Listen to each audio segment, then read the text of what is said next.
Je suis ravie de vous recevoir encore. Merci beaucoup. Et merci, moi je connais, et surtout qu'il y a des personnes qui vous connaissent très bien. Mais ce sera encore une très bonne chose aussi vous vous présenter auprès de tout le monde qui nous suit. Je suis pasteur Simon Mitanta de l'église Aïna qui est dirigée par mes pères spirituels, l'apôtre Timothée Kabasele et pasteur Joël Kabasele. Merci beaucoup, l'homme de Dieu. C'est depuis longtemps que vous êtes un homme de Dieu déjà. Oui, depuis longtemps. J'ai maintenant 19 ans. Waouh! Oui. Là, c'est à féliciter, hein, Oui. n'est-ce pas? Voilà. L'homme de Dieu, nous parlons d'un bon thème. Comme l'autre fois, les sujets qu'on avait parlé, c'était très waouh. J'avais tellement de messages, de paroles d'autres. Oh là là, un bon thème. Il a bien parlé. Balthazar, dans l'église, il a tellement béni. Mais ce qu'on a l'homme de Dieu, puis si j'ai ma petite église, là, ah papa, a dit, dans la société. L'église, c'est ça, papa. Oui, même l'église, c'est la société. Ok. Oui, c'est la société, donc... Donc c'est inclus. Oui, c'est pas tout. Ok. C'est pas tout. Même aujourd'hui, il y a même des pasteurs qui sont dans l'adultère. Et surtout ça. Et qu'entendez-vous d'abord par rapport à ces thèmes, nom de Dieu? Oui. Vous attendez quoi par rapport à ces thèmes? Bon, que Dieu nous aide. Nous sommes en train de prier la grâce de Dieu pour que nous puissions arriver à marcher selon la volonté de Dieu. Pour que nous puissions arriver à marcher selon la volonté de Dieu. C'est quoi l'adultère, l'homme de Dieu? L'adultère, c'est l'acte sexuel en dehors du mariage. L'adultère, c'est pour les mariés. Quand un marié sort de son foyer pour aller faire les rapports sexuels en dehors du mariage, c'est ça qu'on appelle l'adultère. Quand un marié sort, Oui. en dehors du mariage, Oui. c'est ce que nous appelons l'adultère. Et la prostitution. La prostitution, c'est pour les célibats. Les célibataires, un célibataire qui sort, qui prend des filles, c'est ça qu'on appelle la prostitution. Et qu'est-ce qu'on peut préférer? C'est l'adultère ou la prostitution? Préférer comment? Tout est mauvais. Ah bon? Oui. Mais célibataire, le baka, non, ils sont à Bamjuna, ils sont à Bali Tazandumba. Moi, ils sont à Bali Tazandumba, mon bel sont à Bali Tazandumba. Oui, parce que Dieu a fait l'homme ou la femme pour qu'il soit dans le mariage et les rapports sexuels soient pratiqués dans le mariage. Voilà pourquoi il a dit, il n'est pas bon que l'homme soit seul. Je lui ferai une aide semblable. Ok. Oui. Il n'est pas bon que l'homme soit seul. Oui. Papa. Il y a des hommes qui se disent, je ne suis pas encore marié. Donc j'ai le droit de faire tout.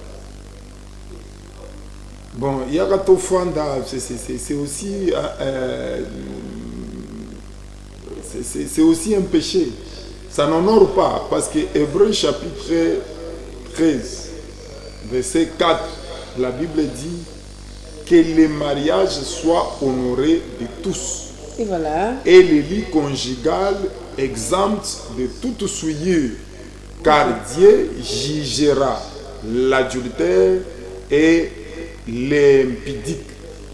Donc c'est un peu ça. L'adultère et l'impudique seront tous jugés. Donc l'adultère, c'est pour les mariés, ceux qui sont dans le mariage, mais qui prennent des filles. Comme l'exemple toujours de Balthazar, qui était marié, mais on a trouvé 400. Oh là là, pour toutes les femmes plutôt. Donc ça, c'est démoniaque. C'est ça que la Bible dit. Donc l'impudique et l'adultère seront jugés. Seront jugés. L'homme de Dieu qui peut se marier? Bon, tout homme est appelé au mariage. Parce que la Bible elle-même dit, il n'est pas bon que l'homme soit seul. Et voilà, dans 1 Colossiens chapitre 7, la Bible dit, pour ce qui concerne des choses dont vous m'avez écrit, je pense qu'il n'est pas bon pour l'homme de ne point toucher des femmes. Ok. Il n'est pas bon que l'homme touche des femmes.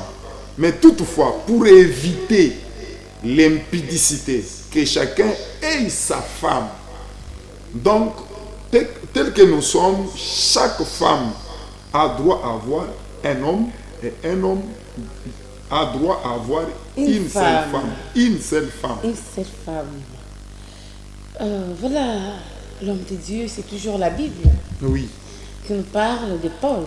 Il y a beaucoup d'hommes aujourd'hui qui donnent l'exemple de Paul. Il n'est pas marié. Il ne s'était pas marié. Alors si aujourd'hui je ne me marie pas, est-ce que j'ai péché? La Bible est claire à ce domaine-là parce qu'il y a d'autres hommes qui sont nés, ils sont impuissants. Il est impuissant. Il va épouser pour faire quoi? Il y a aussi d'autres femmes qui sont nées, elle est frigide. Dans la Bible, on les appelait que c'était des eunuques. Donc des personnes qui n'ont pas d'appétit sexuel. Ok. Donc il peut rester. Il peut rester seulement en train de servir Dieu et c'est fini. Parce qu'il peut arriver au mariage, il va épouser pourquoi?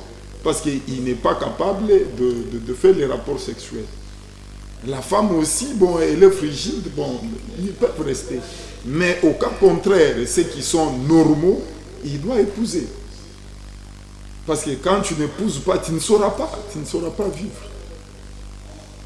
Ceux qui sont anormaux, comme un homme qui est impuissant et la fille est frigide, pour eux, il peut rester.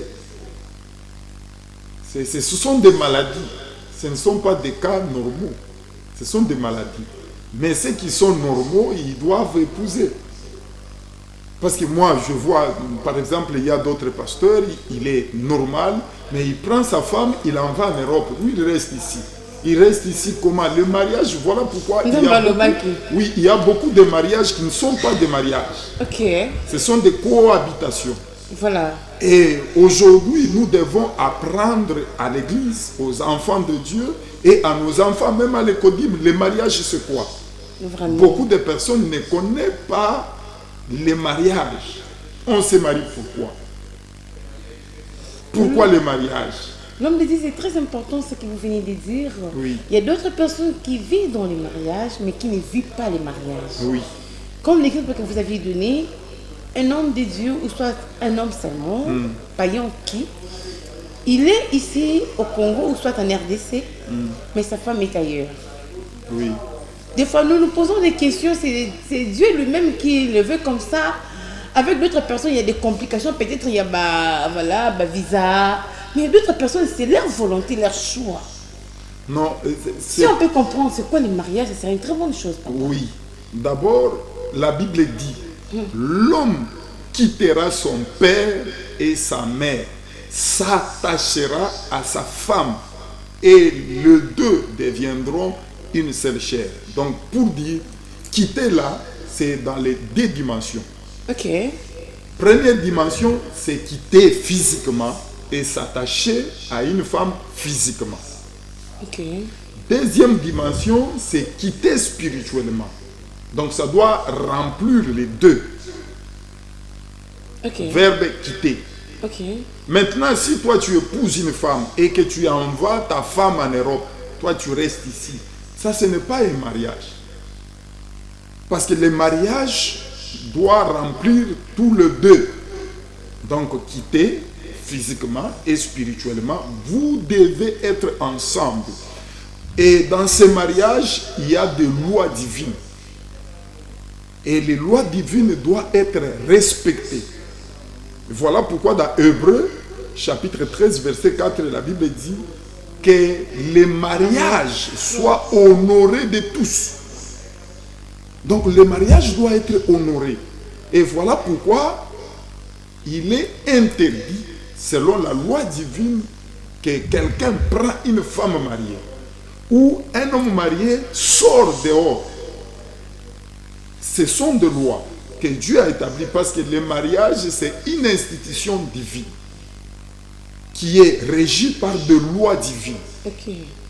C'est Dieu lui-même qui est instituteur de mariage. Et tout ce qui viole des lois divines sur le mariage subit les conséquences. En commençant par Abraham. Ok. En commençant aussi par Abraham. Dans Genèse chapitre 12. Voilà. Genèse chapitre 12, le verset 10. La Bible dit, il y eut une famine dans le pays et Abraham descendit en Égypte pour y séjourner car la famine était grande dans le pays. Comme il était très près d'entrer l'Égypte, il dit à Sarah, sa femme, voici, je sais que tu es une femme belle de figure. Quand les Égyptiens te verront, ils diront, c'est sa femme. Et ils me tueront et te saisiront, te laisseront la vie plutôt. Dis, je te prie que tu ma sœur, afin que je sois bien traité avec toi et que mon âme vive grâce à toi. Quand tu descends jusqu'au 20, tu vas voir que Abraham, il a eu peur de présenter sa femme parce qu'elle était très belle de figure. Maintenant, les gens de Pharaon ont vanté ça à Pharaon. Pharaon l'a pris. Et quand tu lis la Bible, on a dit qu'il a bien traité Abraham. Il lui a donné les servantes, il lui a donné les brebis, les ânesses, il lui a donné beaucoup de choses et même de l'argent. Mais parce que Sarah était une femme d'Abraham, la Bible dit Dieu a frappé Pharaon avec des plaies. Voilà. Et quand Pharaon s'est retrouvé avec des plaies, Dieu a révélé à Pharaon que c'est la femme d'autrui. Pourquoi Dieu a frappé? Pendant que Abraham lui-même, il a donné sa femme. Maintenant, ce qui m'inquiète, c'est que Abraham, on l'a chassé à cause de ça.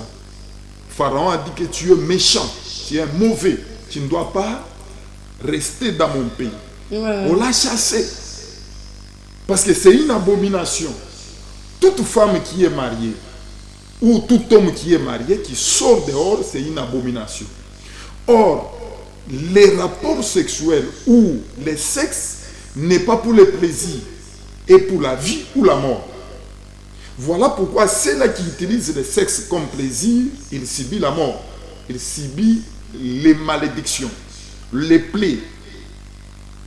Abraham, il est sorti, il est allé à Guéra avec sa femme.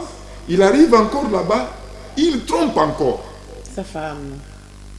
Là-bas, on l'a pris par Pharaon.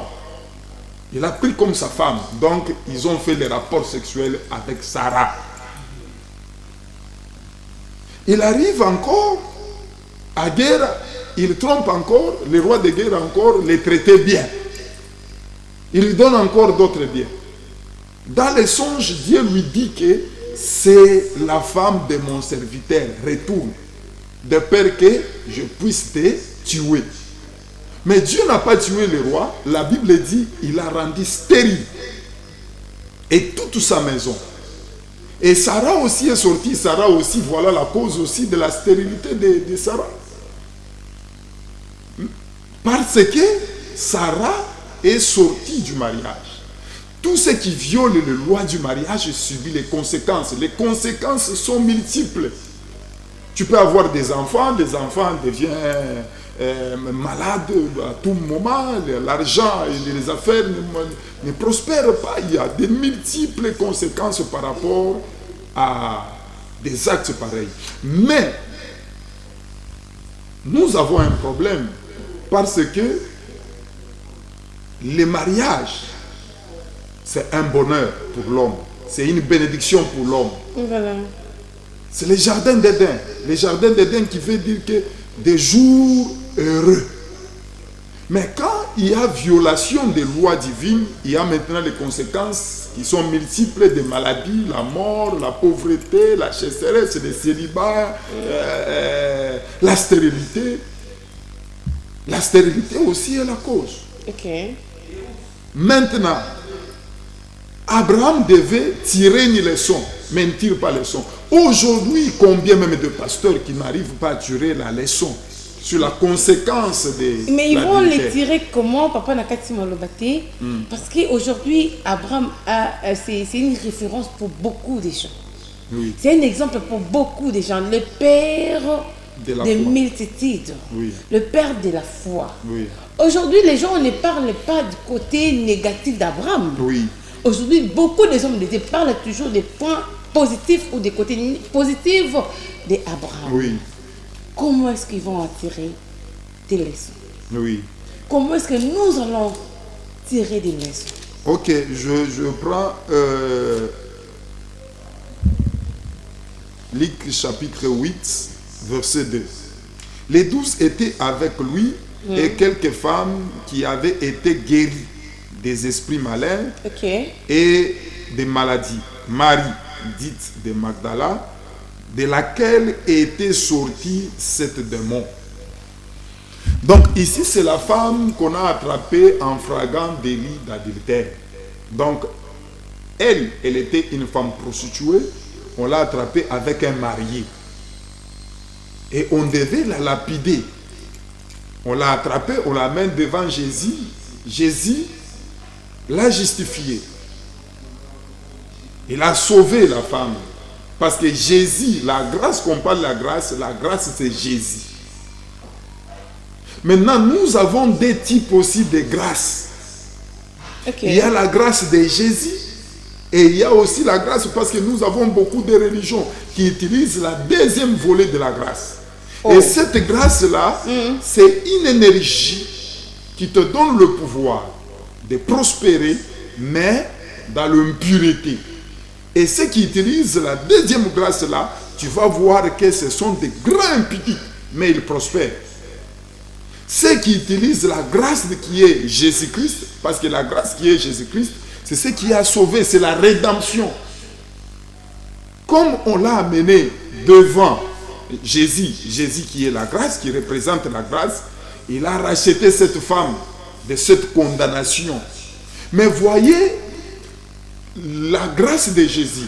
La grâce de Jésus, c'est la manifestation de son amour dans la vie des humains. Maintenant, cette manifestation de l'amour ne devait pas condamner la femme.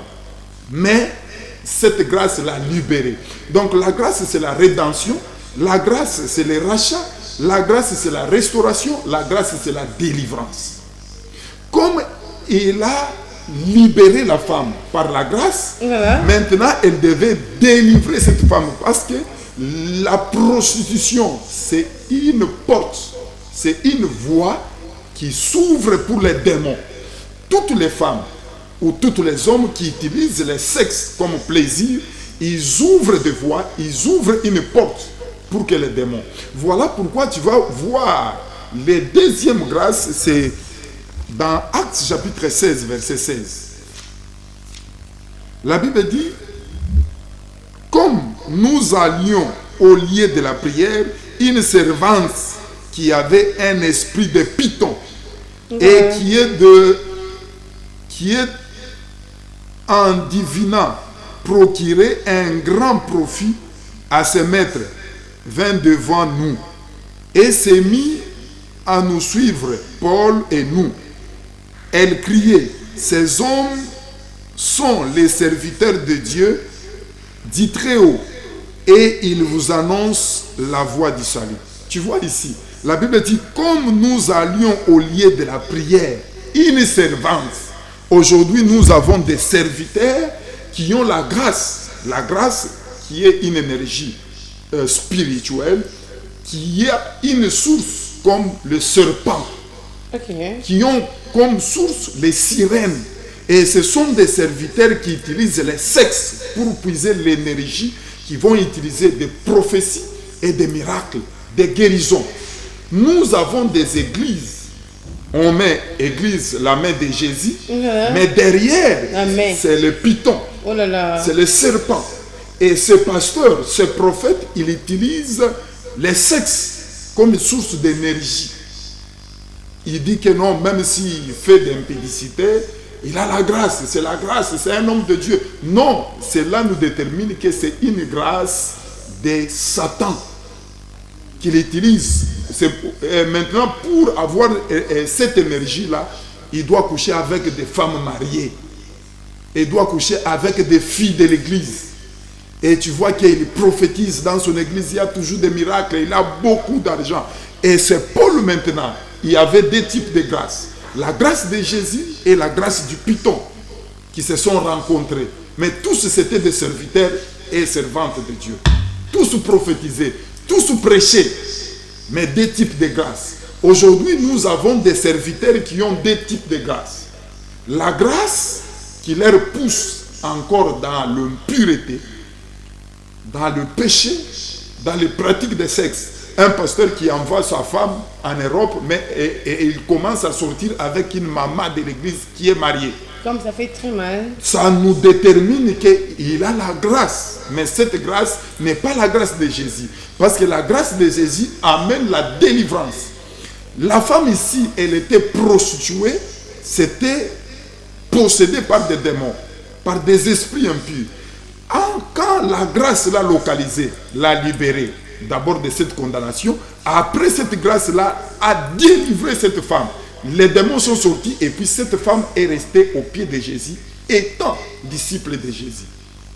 Tous ceux qui ont eu la grâce de Jésus, la grâce de Dieu, c'est une capacité de vivre la vie de Dieu sur la terre, de surmonter les désirs de la chair. Quand quelqu'un a reçu cette grâce de Dieu, c'est comme la femme ici. Maintenant, elle ne vit pas l'ancienne vie, elle commence la vie de la sanctification. Parce que la Bible dit, recherchez la paix et la sanctification, sans laquelle personne ne verra pas Dieu. Donc, tous ceux qui ont reçu la grâce de Jésus, tout en étant prostitués, impudiques, adultères, cette grâce-là, c'est une capacité surnaturelle. Une capacité divine qui te permet à vivre une vie de Dieu. Merci beaucoup, l'homme de Dieu. Vous aviez parlé des deux sortes de grâces. Oui. Mais comment est-ce que nous allons différencier les deux grâces? Ça, c'est la grâce de Dieu. Ça, ce n'est pas la grâce de Dieu. Comment est-ce que nous allons les différencier? Oui. Parce que bisous tout le baka combo ensemble. Bisous le combo est Jésus-Christ. Toi, il y a banal sous tes papa. Tout que différenciation le lengeni. Dans une église, oui. Dans une belakawana, oui. Mais ce qu'on a pour différenciation, comment, papa? La grâce de Dieu, quand ça tombe sur quelqu'un, ça te donne une vie nouvelle. La Bible dit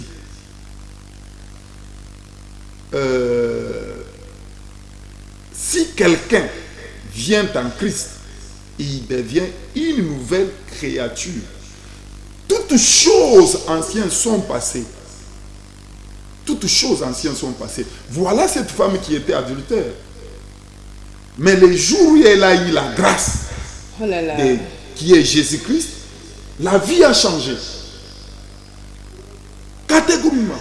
On ne l'a jamais encore rattrapé dans une ancienne vie. La vie de prostitution.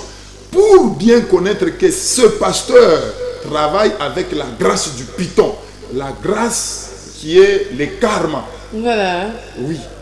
Qui est le karma, c'est une énergie satanique. Il vit dans le péché, dans l'impureté. Il vit dans la prostitution. Et tu vas voir, même si on l'apprend aujourd'hui, on montre devant tout le monde avec des preuves de vidéos, son église est toujours pleine. Le miracle se produit toujours. Donc c'est dit ça. Il continue à prophétiser. Oui, c'est la femme ici qui avait l'esprit de python. Ok. L'homme de Dieu, est-ce qu'il y a-t-il des hommes ou femmes à épouser et à ne pas épouser?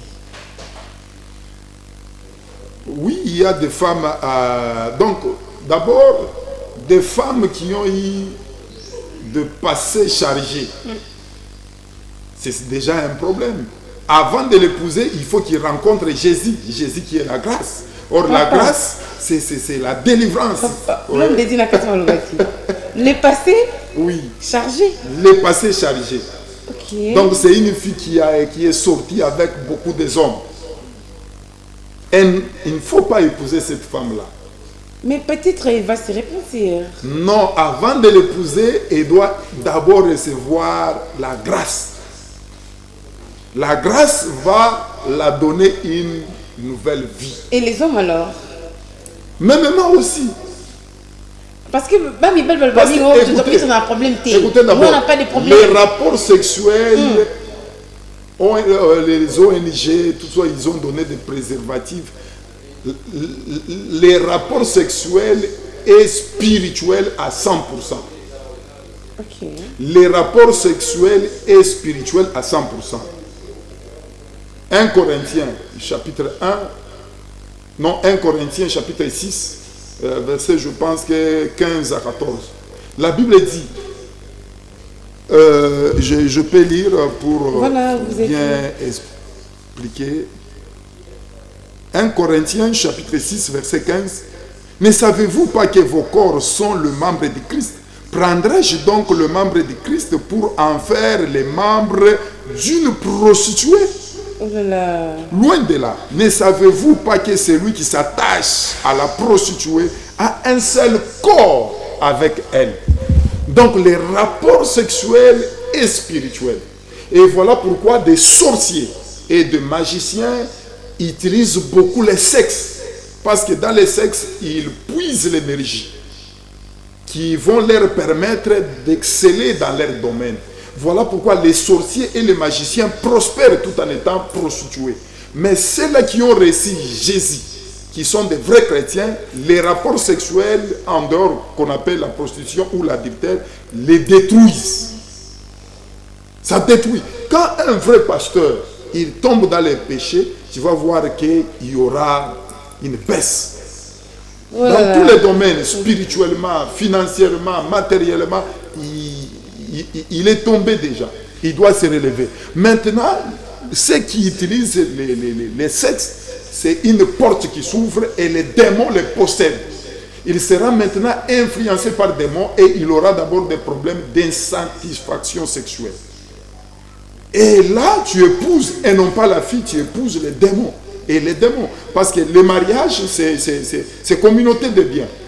C'est ça le mariage. Donc toi, tu viens avec ton esprit, moi avec ton esprit, on mélange les esprits. Voilà pourquoi la Bible dit, ne savez-vous pas que ceux qui s'attachent à une prostituée devient le même corps, le seul corps avec elle. Ah, papa, là c'est très fort.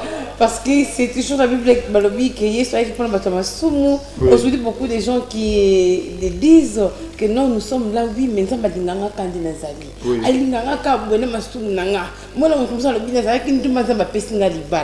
Nazaki peut-être surtout des hommes. Apparemment les hommes se mettent à côté, hein, à l'écart.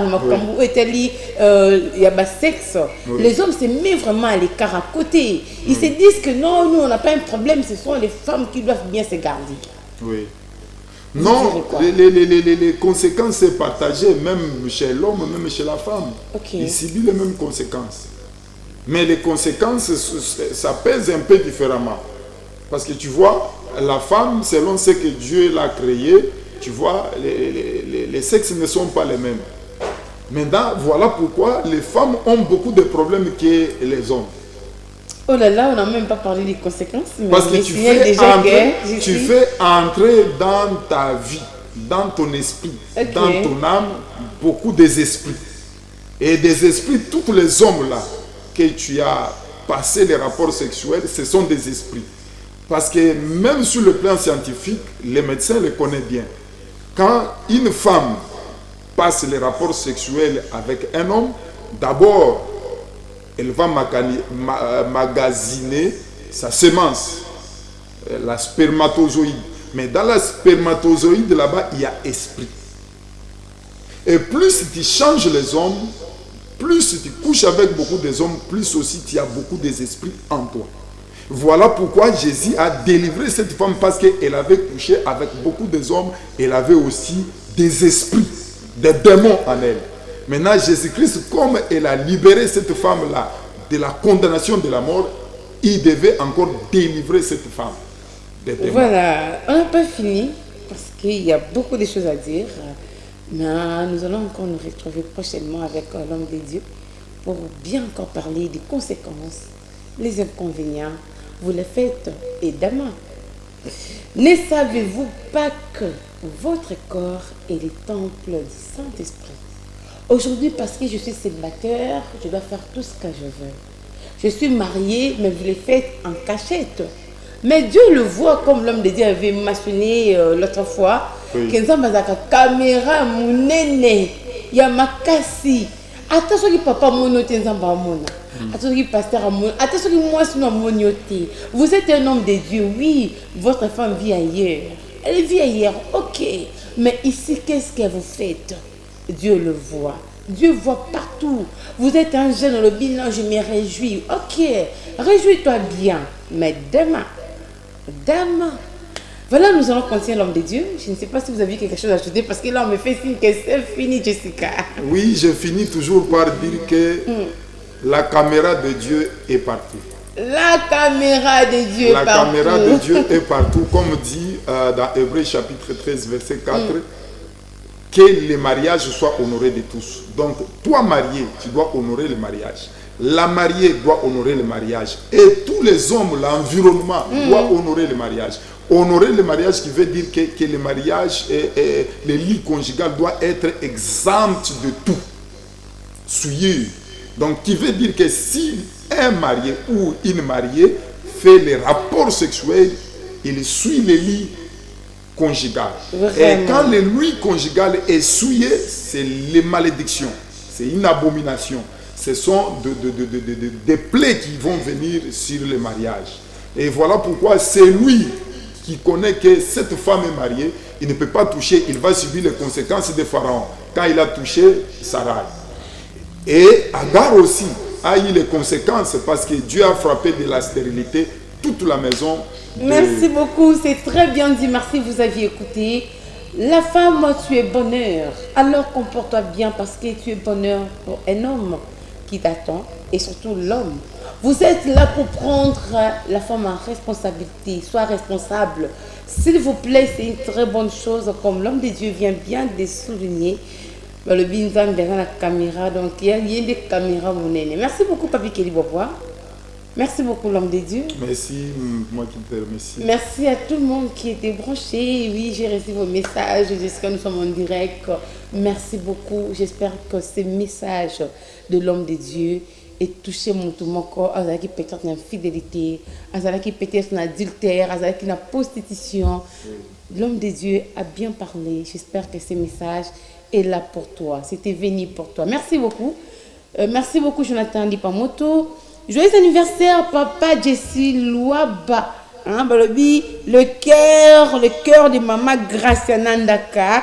Voilà, joyeux anniversaire à vous. Plein de bonheur, de longévité. 2025, il bala ya kafu po ya mikolo. Et 2025 bisonde. Bon côté maman Graciana. Papa Jessie, longue vie à vous, plein de bonheur, plein de bonnes choses. Je vous aime beaucoup, beaucoup. Hein, Ndoï de moi-même. Merci beaucoup. Retrouvons-nous au prochain numéro de cette émission. Bye.